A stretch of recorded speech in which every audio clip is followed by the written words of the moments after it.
নমস্কার, সুভদ্রা গোট ফার্মের পক্ষ থেকে সকলকে জানাই আন্তরিক প্রীতি, শুভেচ্ছা, অভিনন্দন। আজকে নতুন একটা প্রতিবেদন নিয়ে আপনাদের সামনে চলে এসেছি।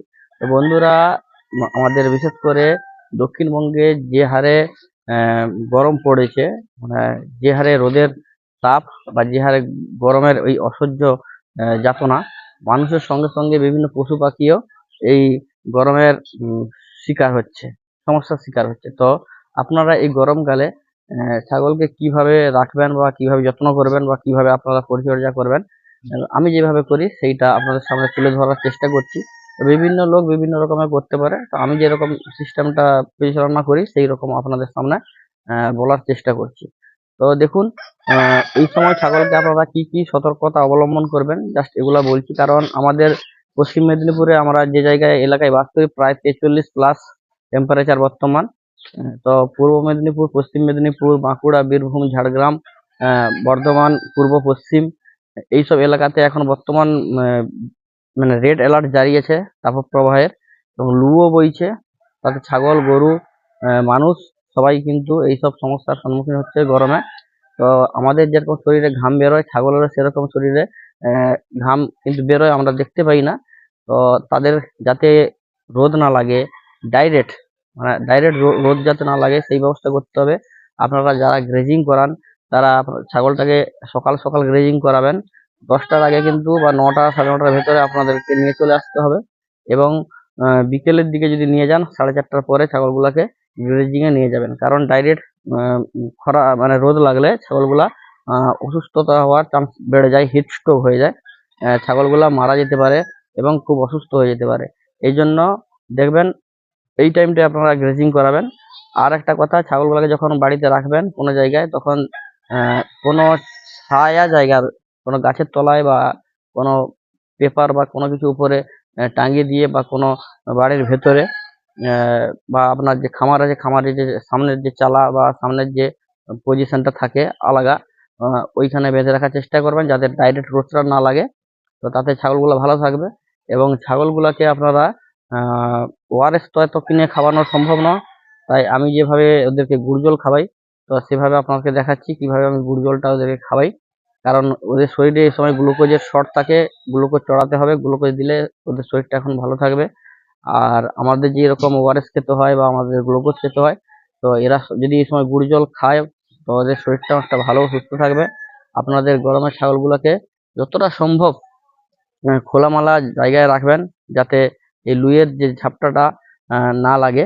আর যে খামারে রাখেন, শীতকালে যেভাবে আমরা পর্দা ব্যবহার করি বা বর্ষাকালে যেভাবে পর্দা ব্যবহার করি, এ সময় পর্দাটা যতটা খোলামেলা রাখবেন, আলো বাতাস ঢুকবে, ছাগলগুলা কিন্তু সুস্থ থাকবে এবং ভালো থাকবে। না হলে কিন্তু ভিতরে ওরা ঘামিয়ে যাবে। দেখুন, বর্ষাকালে ছাগলকে রাখা বা ওদের পরিচর্যা যত্ন সম্পূর্ণ আলাদাভাবে, এবং শীতকালে ছাগলকে রাখা বা তার যত্ন পরিচর্যা সম্পূর্ণ আলাদা হবে। এবং গরমকালেও ছাগলকে তার রাখার খাবার বা যত্ন পরিচর্যা আলাদাভাবে। শীতকালে আমরা কি করি, দানাদার খাবার সিদ্ধ করে আমরা খেতে দিই ছাগলকে। এবং দেখবেন আমরা ওই যে মানে পেড়িয়া বলা হয় আমাদের, যেটা দেওয়া হয়, ওই যে সরষার খোল, ওটা আমরা শীতকালে বেশি দিই, বর্ষাকালে বেশি দিই, কিন্তু গরমকালে ওটা না দেওয়াই ভালো। ওটাকে অ্যাভয়েড করে যাওয়া ভালো, কারণ ওটা শরীর আরো বেশি হিট করে। তো আপনাদেরকে দেখাচ্ছি আমি কিভাবে গুড় জলগুলো আমি ছাগলগুলোকে খাওয়াই। তো আরেকটা কথা ছিল, আমার কালকে দুপুরে একটা ছাগলের গলাটা ফুলে গেছিল। তো ডাক্তারবাবুর সঙ্গে কথা বললাম। তো ডাক্তারবাবু বললেন যে মঙ্গলবারকে নিয়ে আসো। তখন আমি ভাবলাম একটু হোমিওপ্যাথি দিয়ে চিকিৎসা করি, কিভাবে কি হয়। তো ছাগলটার বর্তমান আজকে দেখলাম গলা ফোলাটা অনেকটা কমে গেছে, কাল পরশুকে হয়তো পুরোই কমে যাবে। তো আমি কি কি হোমিওপ্যাথি ওষুধ দিয়ে ট্রিটমেন্ট করেছিলাম, তো ওটা আমি ওষুধগুলোর নাম বলবো, কারণ গলাটা অনেকটা ফোলা কমে গেছে। তো সেটার গলার ফোলাটার ভিডিও করিনি, তো সেটা আমি দেখাতে পারবো না গলার ফোলাটা কতটা ছিল। তো ওষুধগুলো কি কি দিয়েছিলাম পরবর্তী ভিডিওতে আমি দেবো। চলুন দেখি, গুড় জলটা মাখিয়ে আমি খাওয়ানোর চেষ্টা করি কিভাবে ছাগলগুলো খায়। লবণ নেবেন, খাবার লবণ পরিমাণ মতো, মানে যেভাবে আমাদের মানুষের ভাতের সঙ্গে যতটা নুন দিতে হয় পরিমাণ মতো, তো এদেরও এইরকম একটু নুন দিয়ে দেবেন। ঠিক আছে, নুন নুন আর চিনি দিয়ে কিন্তু মানুষ শরবত করে খায়। তো চিনি এত দেওয়া যাবে না। গুড়টায় ক্যালসিয়ামের পরিমাণ থাকে ভালো, এবং গুড় খেলে ছাগলের শরীর ভালো থাকে। তো এটা কোন আমাদের মানুষের খাবার গুড়।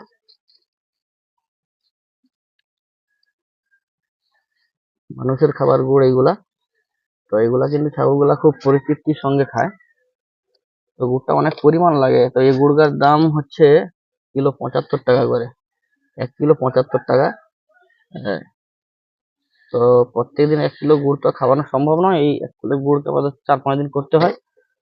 না হলে কিন্তু পুষাবে না। পুষাবে না বলতে এগুলা শীতকালে বর্ষাকালে সবসময় গুড় খাওয়ানো কিন্তু ভালো। কিন্তু সমস্যাটা হচ্ছে এত খাওয়াতে গেলে কিন্তু খরচ অনেক বেশি পড়ে যাবে। তার জন্য মোটামুটির উপরে একটু মিষ্টি মিষ্টি থাকবে। এরপর নুন আর গুড় দিয়ে দিলাম। তো মিনারেল মিক্সচার বর্তমান নেই আমার কাছে, কেনা হয়নি। তো এর সঙ্গে মিনারেল মিক্সচার দিলে কিন্তু আরো ভালো।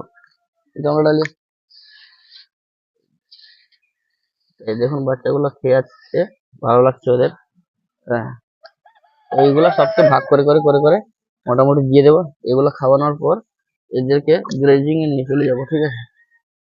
এদেরকে গ্রেজিং এ নিয়ে চলে যাবো, এরা গ্রেজিং করবে সন্ধ্যা পর্যন্ত। তারপর এদের বাড়ি নিয়ে এসে মাচায় তুলে দেবো আবার। তো চলুন প্রথমে আমার পাঁঠাটাকে খাওয়াই, কিরকম খাই দেখি। তো মোটামুটি একজনের একজনের 2 মগ করে বরাদ্দ। আসুন দেখাচ্ছি কিরকম পাঁঠাটা খায়। এগুলো খায়, এদের কিন্তু এরা জানে যে এদের জন্য এই গুড় জলটা আসছে। তো গুড়ের পরিমাপটা কমে গেলে তো এদের একটু মনে দুঃখ হয়ে যায়। কিন্তু বেশি পরিমাণ গুড় দিলেও আবার খরচাটা বেড়ে যাবে বেশি। মোটামুটির ওপরে অল্পের ওপরে গুড় দিয়ে এদেরকে মোটামুটি খাওয়ানোর চেষ্টা করছি। গুড় আর লবণ দিয়ে দেবেন, যেটা আমরা খাই। কিন্তু এদের শরীরে গ্লুকোজটা বরাবর থাকবে এবং এরা ভালো থাকবে। এবং এমনিতে আমাদের গুড়ে কিন্তু ক্যালসিয়ামের পরিমাপটা ভালো আছে। তো গুড় যদি কেউ পাক দিয়ে খাওয়াতে পারে, ক্যালসিয়ামের অনেকটা মানে ভরপাই করে দেবে।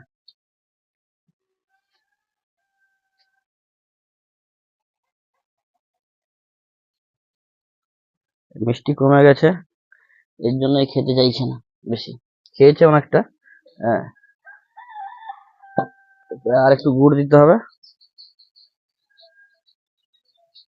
দিলে খেয়ে যাবে।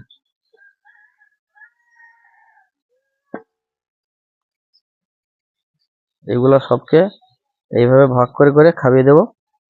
আর একটু গুড় দিলে খেয়ে নিবে সব। গুড়টা একটু পরিমাপ কমে গেছে, তো সে খায়নি, এ খেয়ে নিল, ও আবার খাবে।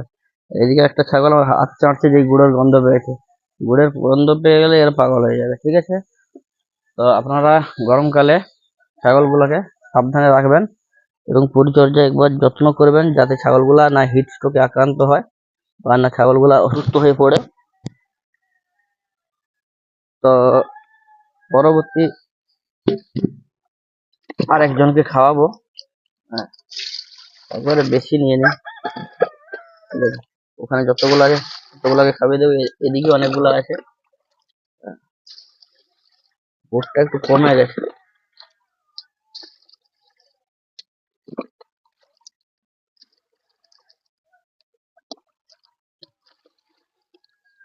আর যেসব দাদা ভাই ছাগল জল কম খায় বা ছাগল জল খায় না, শীতকালে হোক আর গরমকালে হোক, ওদের কিন্তু আপনারা এইভাবে দিয়ে দেবেন,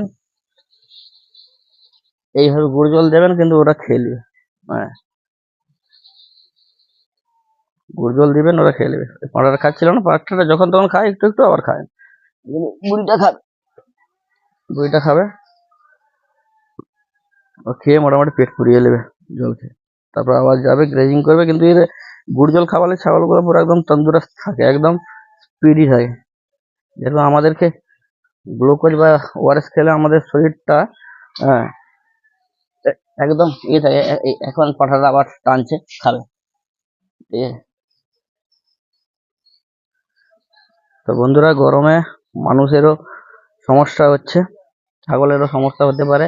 এই জন্য আগে থেকে আপনারা ট্রিটমেন্ট করবেন।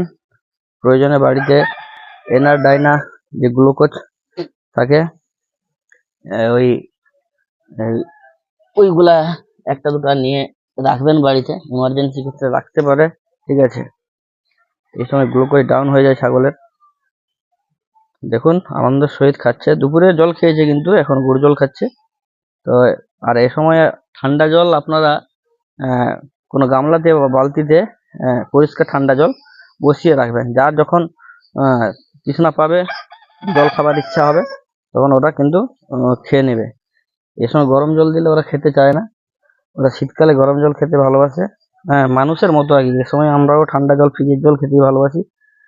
তো ওরাও এ সময় ঠান্ডা জল ডাইরেক্ট কল থেকে বা সাবমার্সেল থেকে এনে দিলে ওরা খেতে ভালোবাসে। এই দুটো খাবে। তারপর বাইরে যেগুলো বাঁধা আছে মানে গাছের তলায়, ওগুলা খাবে। এগুলাকে আমি এখানে বেঁধে রেখেছি যাতে ওদের রোদটা না ডাইরেক্ট লাগে, তার জন্য এখানে বেঁধে রেখেছি। আর ওগুলাকে গাছের তলায় বেঁধে রেখেছি, ওখানে রোদটা না লাগে। কারণ ওদের সবকে এক জায়গায় বাঁধলে তখন রোদ কিন্তু ওদের ডাইরেক্ট লাগে, তখন কিন্তু ওদের সমস্যা হয়। তো চলুন আজকে এই পর্যন্ত। পরবর্তী ভিডিওতে আবার দেখা হবে। ছাগলের যত্ন পরিচর্যা করবেন। নমস্কার, সুভদ্রা গোট ফার্মের পক্ষ থেকে সবাইকে আন্তরিক প্রীতি, শুভেচ্ছা, অভিনন্দন। চ্যানেলের ভিডিওগুলো ভালো লাগলে লাইক করবেন, সাবস্ক্রাইব করবেন এবং কমেন্ট করবেন।